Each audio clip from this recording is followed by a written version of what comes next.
49 అంటే సంతానం, 49 అంటే సంతోషం. 49 ఆంధ్రప్రదేశ్, తెలంగాణ.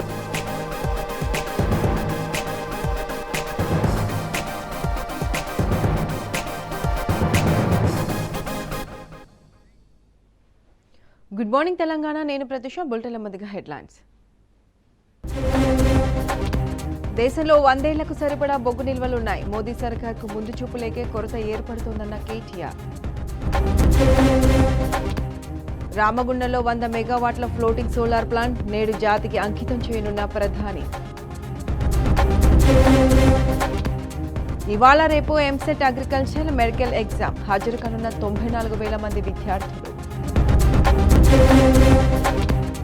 ఆర్టీసీలో ఆదాయం పెంపు, మెరుగైన సేవలే లక్ష్యంగా చర్యలు. 5 రాష్ట్రాల్లో అధికారుల బృందం అధ్యయనం. వరద ప్రభావిత ప్రాంతాల్లో ఫీవర్ సర్వే, అంటువ్యాధులు ప్రబలకుండా సర్కార్ చర్యలు. శ్రీలంకకు ఆర్థిక సహాయం అందించే ఆలోచన లేదు. సంక్షోభం నుంచి గట్టెక్కేందుకు సంస్కరణలు అవసరమన్న ప్రపంచ బ్యాంక్. ఇక అప్డేట్ చూస్తే ప్రధాని మోదీ ప్రజా వ్యతిరేక విధానాలపై దేశవ్యాప్తంగా ఉద్యమం జరగాలన్నారు ఎస్పీ చీఫ్, యూపీ మాజీ సీఎం అఖిలేష్ యాదవ్. ఢిల్లీలో సీఎం కేసీఆర్తో సమావేశమైన ఆయన కేంద్రంపై కలిసి పోరాడదామంటూ పిలుపునిచ్చారు. దేశవ్యాప్త ఉద్యమానికి సీఎం కేసీఆర్ నాయకత్వం వహించాలని అఖిలేష్ యాదవ్ కోరారు.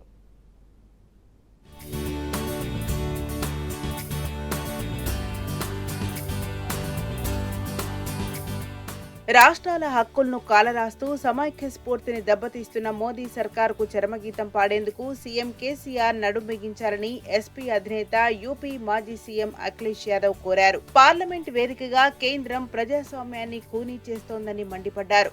కేంద్రానికి వ్యతిరేకంగా దేశవ్యాప్త ఉద్యమానికి శ్రీకారం చుట్టాల్సిన అవసరం ఉందని అఖిలేష్ యాదవ్ స్పష్టం చేశారు. అందుకు సీఎం కేసీఆర్ నాయకత్వం వహించాలని ఆకాంక్షించారు. ఢిల్లీ పర్యటనలో ఉన్న సీఎం కేసీఆర్ ను ఎస్పీ చీఫ్ అఖిలేష్ యాదవ్ కలిశారు. అఖిలేష్ కు సీఎం కేసీఆర్ శాలువా కప్పి పుష్పగుచ్చంతో స్వాగతం పలికారు. వీరు దాదాపు గంట సేపు భేటీ అయ్యారు. ఈ భేటీలో అఖిలేష్ యాదవ్ తో పాటు ఎస్పీ జాతీయ ప్రధాన కార్యదర్శి రామ్ గోపాల్ యాదవ్ కూడా పాల్గొన్నారు.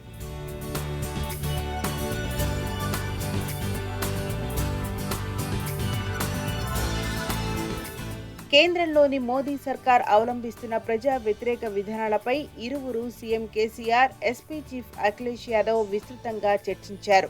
జీఎస్టీ పెంపు, ద్రవ్యోల్బణం, రూపాయి విలువ పతనం, పెట్రోల్, డీజిల్, వంట గ్యాస్ ధరలను పెంచి సామాన్యుడి బతుకును దుర్భరం చేస్తున్న మోదీ సర్కార్ దిగిపోవలసిందేనంటూ సీఎం కేసీఆర్ ఇటీవల హెచ్చరించిన విషయాన్ని అఖిలేష్ ప్రత్యేకంగా ప్రస్తావించినట్లు సమాచారం.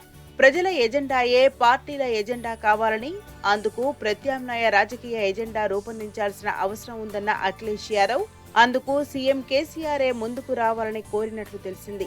ఇక పార్లమెంట్ లోపల బయట బీజేపీ విధానాలపై జాతీయ స్థాయిలో విస్తృత చర్చ జరగాలని సీఎం కేసీఆర్ అఖిలేష్ కు సూచించినట్టు సమాచారం.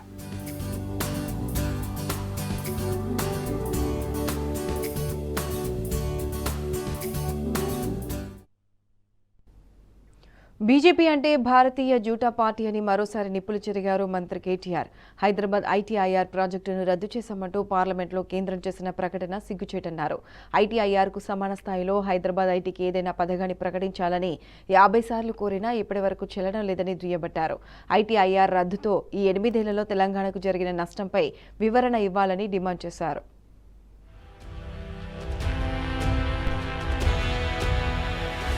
మోదీ సర్కారు కేంద్రంలో అధికారంలో ఉన్న తెలంగాణకు చేసిందేమీ లేదు. ఐటీఐఆర్ను రద్దు చేశారు. కాళేశ్వరానికి జాతీయ హోదా ఇచ్చే అర్హత లేదని తేల్చి చెప్పారు. విభజన చట్టం ప్రకారం అసెంబ్లీ సీట్ల పెంపు చేయాల్సి ఉన్నా మౌనపాత్ర పోషించారు. భారీ వరదల వల్ల నష్టం జరిగినా కేంద్రం నుంచి నయా పైసా సహాయం వచ్చింది లేదు. పైగా అభివృద్ధిలో దూసుకుపోతున్న తెలంగాణను అన్ని విధాలా ఇబ్బందులు పెట్టేలా మోదీ సర్కారు వ్యవహరిస్తోంది. తెలంగాణకు నిధులు ఇచ్చేది లేదంటూనే అప్పులు తెచ్చుకుంటామన్నా అడ్డుకుంటున్నారు. తెలంగాణకు ఏమీ చేయలేం కానీ అధికారం మాత్రం కావాలంటారు కేంద్రంలోని బీజేపీ పాలకులు. ఇది తెలంగాణపై కాషాయ దళం కపట రాజకీయాలంటూ మంత్రి కేటీఆర్ మండిపడ్డారు.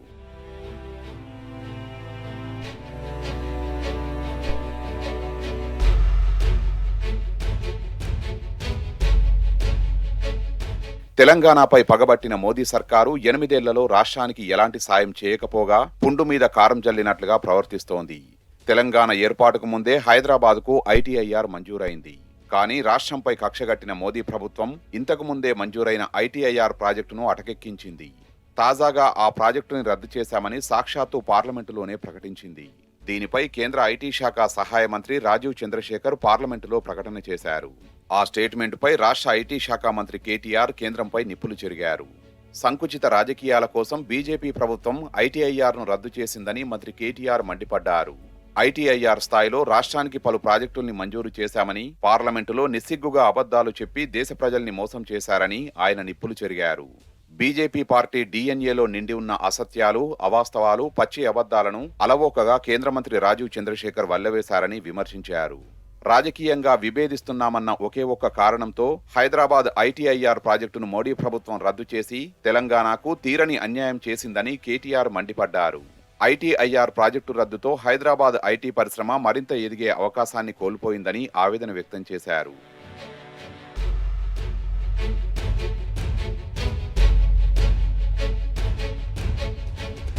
మోడీ ప్రభుత్వ నిష్క్రియా పర్వాన్ని గుర్తించిన తర్వాతనే ఐటీఐఆర్కు సమాన స్థాయిలో హైదరాబాద్ ఐటీకి అవసరమైన ఏదైనా పథకాన్ని ప్రకటించాలని కనీసం 50 సార్లు కేంద్రాన్ని కోరామన్నారు కేటీఆర్. అయినా కూడా మోదీ ప్రభుత్వం హైదరాబాద్ ఐటీ ఈకోసిస్టంకు నయా పైసా సాయం చేయలేదని విమర్శించారు. ఒకవేళ ఐటీఐఆర్ ప్రాజెక్టే గనక ఉండి ఉంటే ఈ 7 ఏళ్లలో హైదరాబాద్ ఐటీ ఈకోసిస్టం ఆకాశమే హద్దుగా ఎదిగేదని మంత్రి కేటీఆర్ చెప్పారు. హైదరాబాద్ ఐటీఐఆర్ ప్రాజెక్టుకు తాము చేస్తున్న దోఖాను కప్పిపుచ్చుకునేందుకు బీజేపీ గల్లీ లీడర్లు ప్రయత్నించారని మంత్రి కేటీఆర్ మండిపడ్డారు. ఐటీఐఆర్ను రద్దు చేసిన కేంద్రం తెలంగాణ ఐటీ గ్రాడ్యుయేట్లు, వృత్తి నిపుణులు, యువతకు క్షమాపణ చెప్పాలని డిమాండ్ చేశారు.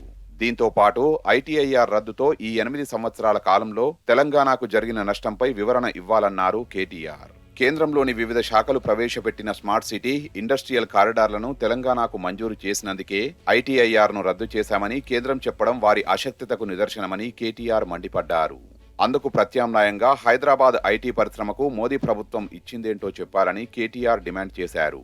తెలంగాణకు కేంద్ర ప్రభుత్వం చేస్తున్న అన్యాయాలపై ఇక్కడి ప్రజలు దుమ్మెత్తిపోస్తున్నా ప్రధానిలో చలనం రావడం లేదని కేటీఆర్ విమర్శించారు. సీఎం కేసీఆర్ నాయకత్వంలో అద్భుతంగా పురోగమిస్తున్న తెలంగాణ ఐటీ రంగ ప్రగతిని అడ్డుకునేందుకు మోదీ సర్కారు శతవిధాలా ప్రయత్నిస్తోందని నిప్పులు చెరిగారు. దేశవ్యాప్తంగా 22 సాఫ్ట్వేర్ పార్కులను ప్రకటించి తెలంగాణకు మాత్రం మొండి చేయి చూపడం బీజేపీ ప్రభుత్వానికి తెలంగాణ పట్ల ఉన్న చిన్నచూపుకు నిదర్శనమన్నారు. ప్రపంచంలోనే అతిపెద్ద ఇంక్యుబేటర్ టీ హబ్ ఫేజ్ 2ని 450 కోట్ల రూపాయలతో పూర్తి చేస్తే దానికి కూడా పైసా సహాయం చేయలేదని దుయ్యబట్టారు.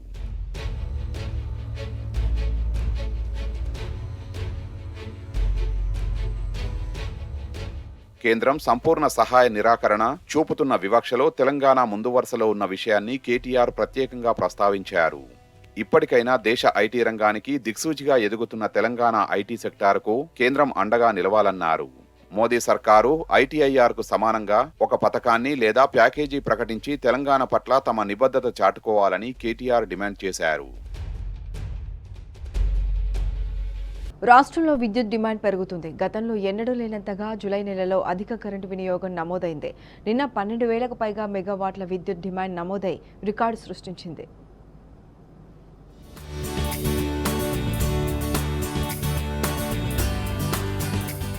ఎండాకాలంలో విద్యుత్కు ఎక్కువ డిమాండ్ ఉండడం సహజం. కానీ రాష్ట్రంలో ఈసారి వానాకాలంలో, అందులో జూలై నెలలో అధిక కరెంటు డిమాండ్ను విద్యుత్ శాఖ నమోదు చేసింది. శుక్రవారం 12,317 మెగావాట్స్ పీక్ డిమాండ్ నమోదైంది. టీఎస్ ఎస్పీడీసీఎల్ పరిధిలో 8,158, ఎన్పీడీసీఎల్ పరిధిలో 3,920 మెగావాట్స్ గా రికార్డైంది. సాధారణంగా మార్చ్, ఏప్రిల్, అక్టోబర్ నెలలో అధిక విద్యుత్ వినియోగం నమోదవుతుంది. ఈ వేసవి కాలంలో మార్చి 28వ తేదీన 13,857 మెగావాట్లు, 29వ తేదీన 14,160 మెగావాట్ల అధిక విద్యుత్ వినియోగం రాష్ట్రంలో నమోదైంది. కానీ జూలై నెలలో ఇంత అధికంగా విద్యుత్ వినియోగం నమోదు కావడం తెలంగాణ ఏర్పడిన తర్వాత ఇదే తొలిసారి అని విద్యుత్ శాఖ అధికారులు అంటున్నారు. గత సంవత్సరం ఇదే నెలలో కేవలం 11,329 మెగావాట్స్ డిమాండ్ నమోదైంది.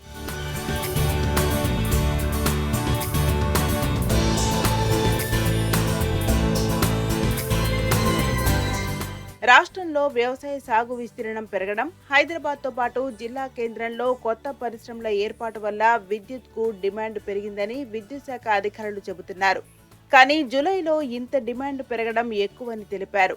ఈ సంవత్సరం మార్చి, ఏప్రిల్ నెలలో 14,167 మెగావాట్ల డిమాండ్ నేపథ్యంలో సౌత్ ఇండియాలోనే తెలంగాణ రెండో స్థానంలో నిలవగా తమిళనాడు మొదటి స్థానంలో ఉంది. 14,000 పైచిలుకు మెగావాట్ల విద్యుత్ డిమాండ్ ఉన్నప్పటికీ రెప్పపాటు కరెంటుకు అంతరాయం లేకుండా విద్యుత్ శాఖ అధికారులు చర్యలు తీసుకున్నారు.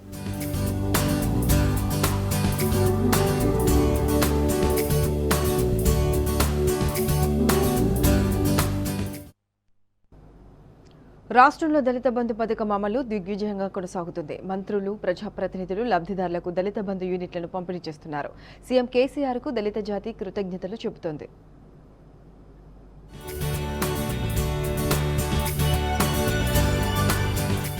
దళితులను ధనవంతులను చేసేందుకు రాష్ట్ర ప్రభుత్వం చేపట్టిన దళిత బంధు పథకం విజయవంతంగా అమలు జరుగుతోంది. పలు జిల్లాలు, నియోజకవర్గాల్లో మంత్రులు, ప్రజా ప్రతినిధులు లబ్ధిదారులకు దళిత బంధు యూనిట్లను పంపిణీ చేస్తున్నారు. పెద్దపల్లిలో భారీ ఎత్తున దళిత బంధు యూనిట్ల పంపిణీ జరిగింది. జిల్లాలోని 220 మంది లబ్ధిదారులకు మంత్రి కొప్పుల ఈశ్వర్ దళిత బంధు యూనిట్లను పంపిణీ చేశారు. ఈ కార్యక్రమంలో ఎమ్మెల్యేలు కోరకంటి చందర్, దాసరి మనోహర్ రెడ్డి, ప్రజా ప్రతినిధులు, అధికారులు పాల్గొన్నారు. దళితుల జీవితాల్లో వెలుగులు నింపే పథకమే దళిత బంధు అని మంత్రి కొప్పుల అన్నారు.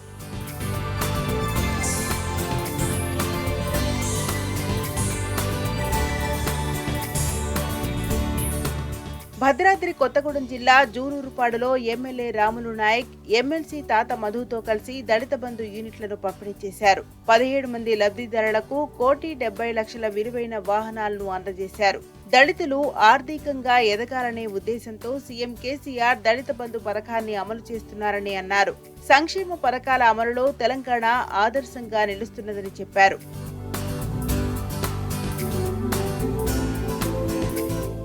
వరంగల్లో దళిత బంధు పథకం కింద మంజూరైన శారీ సెంటర్ను ఎమ్మెల్యే నన్నపనే నరేందర్ ప్రారంభించారు.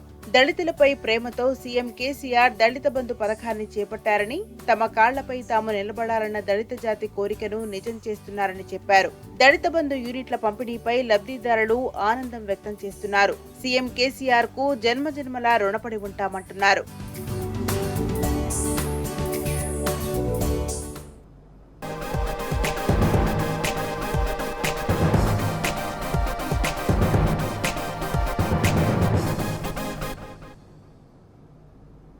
Welcome back. పార్లమెంటు ఉభయ సభల్లో సస్పెన్షన్కు వ్యతిరేకంగా ప్రతిపక్ష పార్టీల ఎంపీలు గాంధీ విగ్రహం దగ్గర 50 గంటల దీక్ష చేపట్టారు. రాజ్యసభలో జీఎస్టీ, అధిక ధరలు, ద్రవ్యోల్బణంపై ప్రశ్నించినందుకే తమను సస్పెండ్ చేశారని ఆరోపించారు. టీఆర్ఎస్ ఎంపీలు లింగయ్య యాదవ్, వద్దిరాజు రవీంద్ర సస్పెన్షన్లతో పోరాటాన్ని అడ్డుకోలేరంటున్న ఎంపీలు సోమవారం కూడా తమ ఆందోళనలు కొనసాగుతాయంటున్నారు. ఎన్నిసార్లు సస్పెండ్ చేసినా కేంద్ర ప్రభుత్వ విధానాలను ప్రశ్నిస్తూనే ఉంటామన్నారు.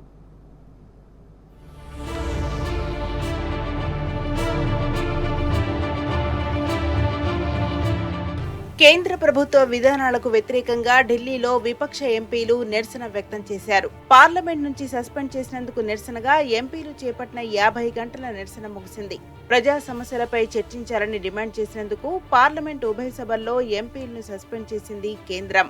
పార్లమెంట్ సమావేశాలకు అడ్డుపట్టడంతో పాటు నిబంధనలు ఉల్లంఘించారంటూ రూల్ 256 కింద విపక్ష ఎంపీలపై సస్పెన్షన్ వేటు వేసినట్లు స్పీకర్ చైర్మన్ తెలిపారు. ఇప్పటి వరకు 27 మంది ఎంపీలను ఉభయ సభల నుంచి సస్పెండ్ చేశారు. అందులో 23 మంది రాజ్యసభ సభ్యులు కాగా 4 లోక్సభ సభ్యులు ఉన్నారు. సస్పెండ్ అయిన వారిలో టీఆర్ఎస్ తో పాటు TMC, DMK, CPM, CPI, AAP, Congress, independent ఎంపీలు ఉన్నారు. కేంద్రం తీరును వ్యతిరేకిస్తూ ఎంపీలు ఆందోళన బాటపట్టారు. తమపై విధించిన సస్పెన్షన్ను ఎత్తివేయాలని డిమాండ్ చేస్తూ విపక్ష ఎంపీలు ఏకంగా 50 గంటల పాటు నిరసన తెలిపారు. शाही नहीं चलेगी, नहीं चलेगी, नहीं चलेगी, तानाशाही नहीं चलेगी, नहीं चलेगी, नहीं चलेगी, गरीब को लूटना बंद करो, बंद करो, बंद करो। नरेंद्र मोदी हाय हाय हाय हाय हाय हाय, अब्दुल्ला बोले हाय हाय हाय हाय, सुष्मिता बोले हाय हाय। Justice. We want justice. We want justice. We want justice. DSC వెంటనే ప్రజల సమస్యలపై కేంద్రాన్ని నిలదీసిన టీఆర్ఎస్ ఎంపీలపై కూడా కేంద్రం సస్పెన్షన్ వేటు వేసింది. ప్రజా సమస్యలపై చర్చించాలని డిమాండ్ చేసిన టీఆర్ఎస్ ఎంపీలు బడుగుల లింగయ్య యాదవ్, వద్దిరాజు రవిచంద్ర, దీవకొండ దామోదర్ రావులను సస్పెండ్ చేశారు. కేంద్రం పాశవిక చర్యలను నిరసిస్తూ విపక్షాల దీక్షలో మొదటి రోజు ఎంపీ వద్దిరాజు రవిచంద్ర పాల్గొనగా గురువారం మరో ఎంపీ బడుగుల లింగయ్య యాదవ్ నిరసనలో పాల్గొన్నారు. తెలంగాణకు రావాల్సిన నిధులు, జీఎస్టీ పెంపు, గ్యాస్ ధరల పెంపు, నిరుద్యోగం వంటి అంశాలపై కేంద్రం సమాధానం చెప్పాలని టీఆర్ఎస్ డిమాండ్ చేస్తోంది. కేంద్రం ప్రజా సమస్యలకు పరిష్కారం చూపే వరకు కేంద్రంపై పోరాటాన్ని ఆపేది లేదని టీఆర్ఎస్ ఎంపీలు బడుగుల లింగయ్య యాదవ్, వద్దిరాజు రవిచంద్ర స్పష్టం చేశారు. ప్రజా సమస్యలపై చర్చించాలని అడిగితే సభ నుంచి సస్పెండ్ చేయడం దారుణమన్నారు. కేంద్రం ఎన్ని కుట్రలు చేసినా తెలంగాణ హక్కుల కోసం నిరంతరం పోరాడుతూనే ఉంటామని తేల్చి చెప్పారు. గత 3 రోజులుగా పార్లమెంట్లో మమ్మల్ని అప్రజాస్వామ్యకంగా టీఆర్ఎస్ పార్టీకి చెందిన ముగ్గురిని సస్పెండ్ చేయడం పట్ల మేము తీవ్రంగా నిరసన తెలిపినాం. మా డిమాండ్లు ఒక్కటే, పెంచినటువంటి నిత్యావసర వస్తువుల ధరలు తగ్గించాలి. 2 జీఎస్టీని పెంచిన దాన్ని తగ్గించాలి. 3 తెలంగాణలో వరద నష్టాన్ని వెంటనే కేంద్ర ప్రభుత్వం విడుదల చేయాలని చెప్పి మేము ఆయన కోరినాం. అయినా కూడా బీజేపీ ప్రభుత్వం, మొండి ప్రభుత్వం ముందుకు రాలేదు.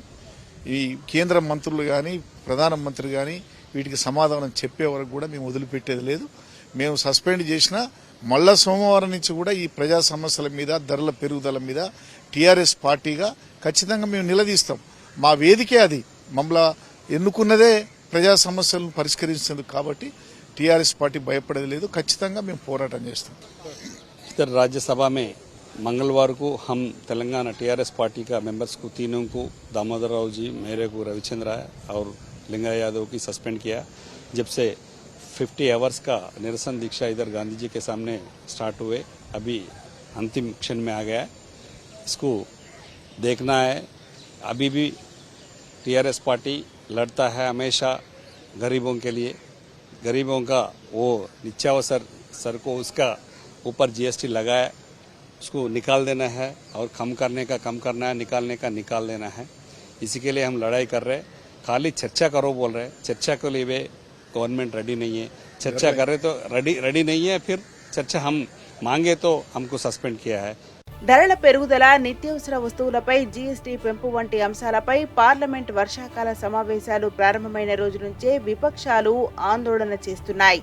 ప్రభుత్వాన్ని ప్రశ్నిస్తున్నందుకే కేంద్ర ప్రభుత్వం కక్షగట్టిందని, అందుకే సభ నుంచి తమను సస్పెండ్ చేస్తుందని విపక్ష పార్టీల ఎంపీలు ఆరోపిస్తున్నారు.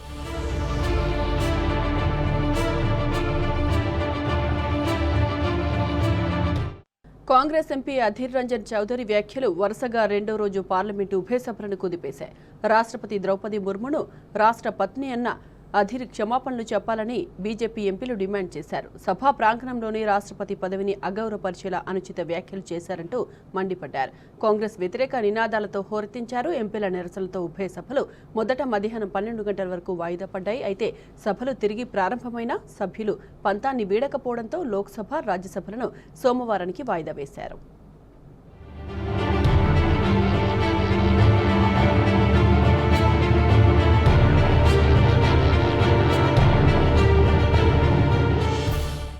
విపక్ష సభ్యుల ఆందోళనలతో పార్లమెంటు ఉభయ సభలు సోమవారానికి వాయిదా పడ్డాయి. 9వ రోజు కూడా పెరిగిన ధరలు, జీఎస్టీ, అగ్నిపథ్ పథకం వంటి అంశాలపై చర్చించాలని విపక్షాలు ఉభయ సభల్లో నిరసనలు చేపట్టారు. రాజ్యసభలో కాంగ్రెస్ ఇచ్చిన వాయిదా తీర్మానాలను తిరస్కరించారు. ధరల పెరుగుదలపై వచ్చే వారం చర్చ జరుపుతామని చైర్మన్ వెంకయ్యనాయుడు సభకు తెలిపారు. ఉదయం ప్రారంభమైన రాజ్యసభలో విపక్షాలు ఆందోళనలు చేయడంతో మధ్యాహ్నం 12 గంటల వరకు సభను చైర్మన్ వెంకయ్యనాయుడు వాయిదా వేశారు. రాష్ట్రపతి ద్రౌపది ముర్ముపై అభ్యంతరకర వ్యాఖ్యలు చేసిన కాంగ్రెస్ బేషరతుగా క్షమాపణలు చెప్పాలని బీజేపీ డిమాండ్ చేయడంతో కాంగ్రెస్, బీజేపీ ఎంపీల పరస్పర నినాదాలతో సభలో గందరగోళం నెలకొంది. దీంతో రాజ్యసభ సోమవారానికి వాయిదా పడింది. అయితే పార్లమెంటు వర్షాకాల సమావేశాలు ప్రారంభమైనప్పటి నుంచి విపక్షాలు ప్రజా సమస్యలపై చర్చించాలని ఉభయ సభలో ఆందోళన చేస్తున్నాయి.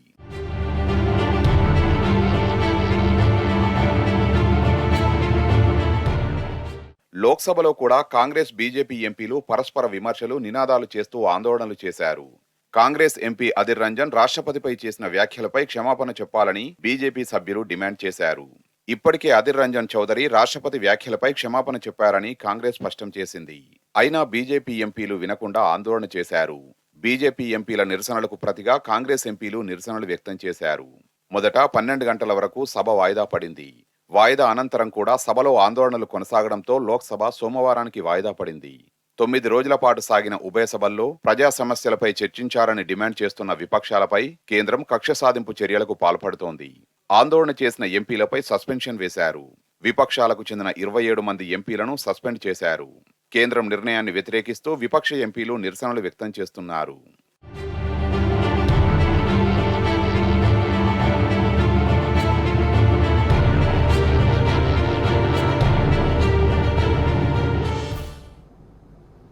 మహారాష్ట్ర రాజకీయాల్లో సంచలన మార్పులు చోటు చేసుకుంటున్నాయి. శివసేన అధినేత ఉద్ధవ్ ఠాక్రేకు దెబ్బ మీద దెబ్బ తగులుతోంది. తాజాగా బాల్ ఠాక్రే కుటుంబ సభ్యుల్లో కొందరు సీఎం శివసేన రెబల్ నేత ఏక్నాథ్ షిండేను కలవడం మహారాష్ట్రలో చర్చనీయాంశంగా మారింది.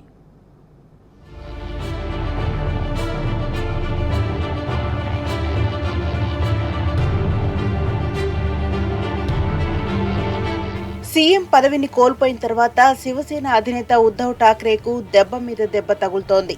తన తండ్రి బాల్ ఠాక్రే స్థాపించిన శివసేన తన చేతుల్లోంచి జారిపోకుండా కాపాడుకునేందుకు తీవ్ర స్థాయిలో ప్రయత్నాలు కొనసాగిస్తున్న వేళ సొంత కుటుంబ సభ్యుల నుంచే ఇబ్బందికర పరిస్థితులు ఎదురవుతున్నాయి. ఠాక్రే కుటుంబ సభ్యులు కొందరు సీఎం షిండేను కలవడమే ఇందుకు కారణం. ఉద్ధవ్ సోదరుడు బిందు మాధవ్ ఠాక్రే తనయుడైన నిహార్ ఠాక్రే శివసేన రెబల్స్ నాయకుడు మహారాష్ట్ర కొత్త సీఎం ఏక్నాథ్ షిండేను కలిశారు. శివసేన తనకే చెందుతుందంటూ క్లెయిమ్ చేసుకునేందుకు ప్రయత్నిస్తున్న షిండేకు నిహార్ మద్దతు ప్రకటించడం ఆ వర్గానికి మరింత బలాన్ని చేకూర్చినట్టయింది.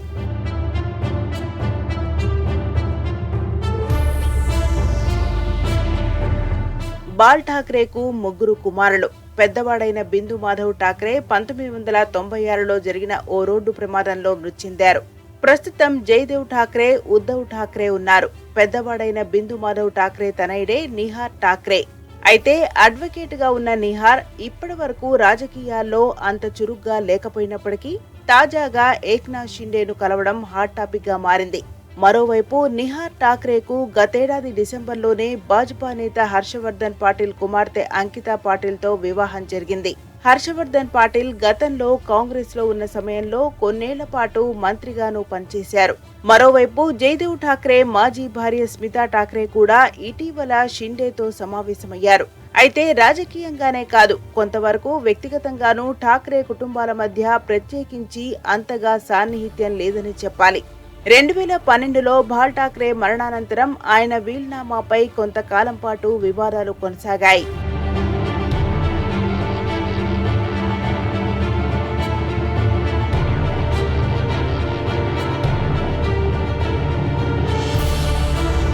ఇక శివసేన నుంచి ఏక్నాథ్ షిండే వర్గం తిరుగుబాటు చేసిన తర్వాత మహారాష్ట్ర రాజకీయాల్లో సంచలన మార్పులు చోటు చేసుకున్నాయి. ఉద్ధవ్ సారథ్యంలోని మహావికాస్ అఘాడీ ప్రభుత్వం కుప్పకూలడంతో ఉద్ధవ్ నుంచి సీఎం పదవి చేజారిపోవడం, షిండే బీజేపీ కలిసి ప్రభుత్వం ఏర్పాటు చేయడం చకచకా జరిగిపోయాయి. శివసేనపై పట్టు కోసం ఉద్ధవ్ ఠాక్రే, ఏక్నాథ్ షిండే తీవ్ర స్థాయిలో పోటీ పడుతున్న తరుణంలో ఉద్ధవ్ ఠాక్రే కుటుంబ సభ్యులే ఇలా షిండేకు మద్దతుగా నిలవడం ప్రస్తుతం చర్చనీయాంశంగా మారింది. మొన్నటి వరకు ఎమ్మెల్యేలు, ఇతర ప్రజాప్రతినిధులు ఉద్ధవ్ను వీడి షిండే వర్గం వైపు వెళ్లగా, తాజాగా ఉద్ధవ్ కుటుంబ సభ్యులు ఆయనను కలుస్తుండటంతో జరుగుతున్న పరిణామాలు శివసేన రెబల్ వర్గానికి మరింత బలాన్నిచ్చేదిగా మారింది.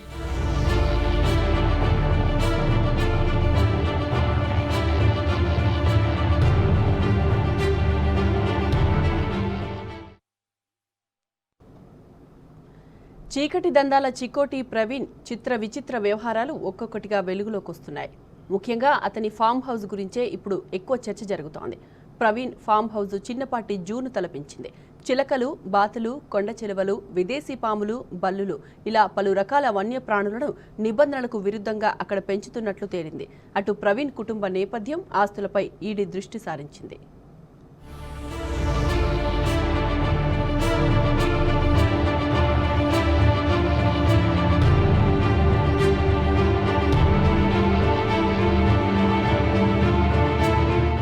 కేసినోలు, పేస్త్రీ పార్టీలు, హవాలా సొమ్ములతో చీకటి సామ్రాజ్యాన్ని నిర్మించుకున్న చికోటి ప్రవీణ్ కుమార్ బాగోతాలు మామూలుగా లేవు. అతనిలో పలు రకాల కోణాలున్నాయి. కేసినోలు, పేస్త్రీ పార్టీలే కాదు, నిబంధనలకు విరుద్ధంగా అనేక రకాల వన్యప్రాణుల్ని పెంచడం ప్రవీణ్ హాబీ. ఈ హాబీయే అతని యవ్వారాలను మరింత బట్టబయలు చేసింది.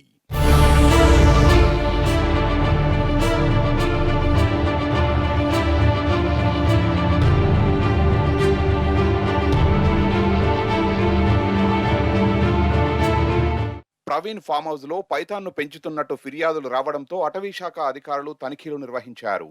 రంగారెడ్డి జిల్లా కడతాల్ సమీపంలోని సాయిరెడ్డి గూడెంలో ఈ ఫామ్ హౌస్ ఉంది. దీన్ని ఫామ్ హౌస్ అనడం కంటే చిన్నపాటి జూగా చెప్పవచ్చు. ఆ స్థాయిలో అక్కడ వన్యప్రాణులున్నాయి. అధికారుల తనిఖీల సందర్భంగా అనేక రకాల వన్యప్రాణులు కనిపించాయి. చిలుకల నుంచి కొండ చిలువల వరకు చాలా రకాల ప్రాణులు అక్కడ ఉన్నాయి. వివిధ రకాల పక్షులు, బాతులు బందీలుగా ఉన్నాయి. విదేశాల నుంచి దిగుమతి చేసుకున్న జంతువులు కూడా ఫామ్ హౌస్ లో కనిపించాయి. నిబంధనలకు విరుద్ధంగా విదేశీ పాములు, బల్లులను పెంచుతున్నట్లు అధికారులు గుర్తించారు. ప్రవీణ్ మామ మాధవరావు ఫామ్ హౌస్ బాధ్యతలు చూసుకుంటున్నాడు.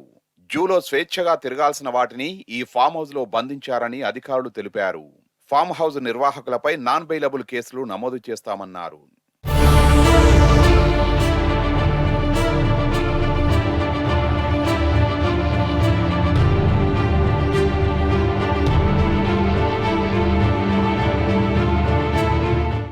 చికోటి ప్రవీణ్ వ్యవహారంలో అజ్ఞాత వ్యక్తుల పాత్రలు వెలుగులోకి వస్తున్నాయి. చికోటి చీకటి రాజ్యాన్ని సంపత్ అనే వ్యక్తి ఏలుతున్నాడు. చికోటి సామ్రాజ్యంలో సంపత్ అనే వ్యక్తిదే కీలక పాత్ర. సినీ ప్రముఖులు, రాజకీయ నేతలతో అతనికి సంబంధాలున్నాయి. చికోటి బర్త్డే పార్టీకి సంపత్ ఏకంగా 2 కోట్ల రూపాయలు ఖర్చు చేశాడు. హైదరాబాద్ నుంచి విదేశాలకు ఫ్లైట్స్ ను బుక్ చేసినట్లు తేలింది. గోవా, నేపాల్, సింగపూర్, థాయిలాండ్, ఇండోనేషియాలో సంపత్ హవా ఉంది. బాలీవుడ్, టాలీవుడ్ తారాలతో అతనికి సత్సంబంధాలున్నాయి. బిగ్ డాడీ అడ్డా కోసం ప్రముఖ సినీ తారాల్ని బుక్ చేశాడు. హవాలా ఆర్థిక లావాదేవీలన్నీ అతనే నిర్వహిస్తున్నట్లు గుర్తించారు. సంపత్ ఆర్థిక కార్యకలాపాలపై ఈడీ ఆరా తీస్తోంది. త్వరలో సంపత్కు నోటీసులు ఇస్తామని ఈడీ అధికారులు చెబుతున్నారు. సంపత్ కనసన్నల్లోనే చికోటి ఆర్థిక లావాదేవీలు నడిచినట్టు తేలింది.